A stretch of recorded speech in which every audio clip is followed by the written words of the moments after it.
The House of Commons will vote on the federal government's Bill C-5 today with a last-minute amendment.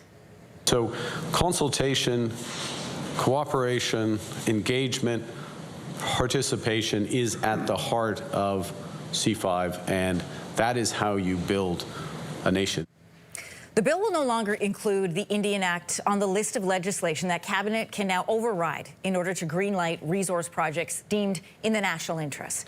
The bill was under scrutiny from many, including Indigenous communities, for overlooking treaty rights and sidestepping consultation. So for more on these developments, we're joined this morning by Assembly of First Nations National Chief Cindy Woodhouse Nepinak. Welcome to your morning.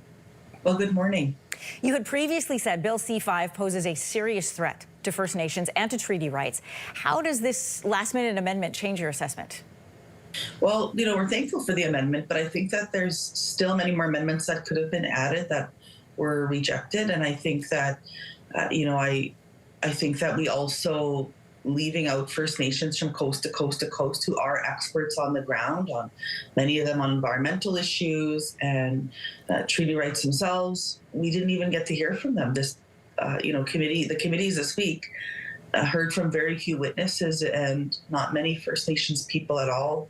And I think that we could have done better on that. And I think that the Senate needs to, and Parliament can do the right thing today, open it up for more First Nations people to speak on this bill from coast to coast, rights holders. And, it's just, I think it's the Canadian way to do things in a proper way. I want to ask you about your interpretation of how this current government views the word consultation. We heard Prime Minister Mark Carney yesterday talking about how consultation and cooperation are key. But Quebec First Nation Chief Lance Heyman says that Ottawa's approach to Bill C-5 is a case study in how not to engage with Indigenous nations. So I'm curious, Chief, how you characterize this government's definition of consultation, because it is one thing to consult and tick the box and say, yeah, we asked somebody. It's quite a different thing to consider what's being said and then develop a plan on it. Absolutely. Look, I think First Nations have co-developed legislation before. They've done with the Indigenous Languages Act. We've worked on Bill C-92 together as a country, and it has been done in the past. And it's been done very quickly, very thoroughly, and a lot easier than ramming something through. And it doesn't have to take long, but you do have to sit down with First Nations people in order to write these bills properly so that we're not in conflict right off the bat. Well, and I want to press on that point a little bit, because even the language, we're seeing it provincially, but also federally as well, that the language implies that to consult First Nations groups is a bother, is a slowdown. And that characterization I found very curious. How do you interpret it?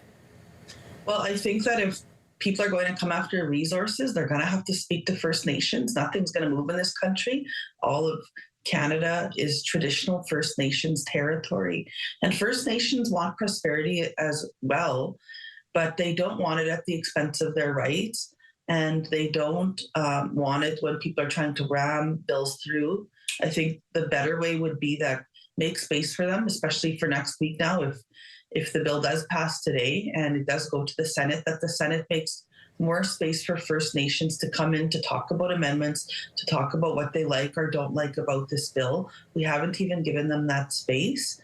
And I don't think that that's a good way to start. And I think that we can do better than that as a country. The Liberals are framing Bill C-5 as this nation-building legislation. So in your assessment, what should the government be doing to ensure that they're respecting First Nations rights and legal rights and strengthening the economy to go hand in hand? And a reminder to everybody, a lot of these agreements that were put in place are almost as old as the country itself. This is not new legislation that's been compromised on. This is stuff that goes back over a century. Look, I think that if we want to do a nation-building project, it should be closing the First Nations infrastructure gap. Many of our kids don't have schools in our communities, our crumbling infrastructure, access to clean waters. Another one of our communities in Scandia came to see me the other day. They need clean water. Another community, Six Nations, needs a health center. They, and they're begging for, wanting it, and they've contributed so much to this country. and lots of things like that you hear every single day. So I think if this country, and this government wants to do the right thing, close the First Nations infrastructure gap on housing, on access to high-speed internet. All of our children and grandchildren in this country, Canadian and First Nation alike, want to be, a part of the internet, want to use the internet, and many of them don't even have high-speed internet or cell phone access in many of these communities, or decent roads and infrastructure, the basics that all Canadians want. That's what First Nations want.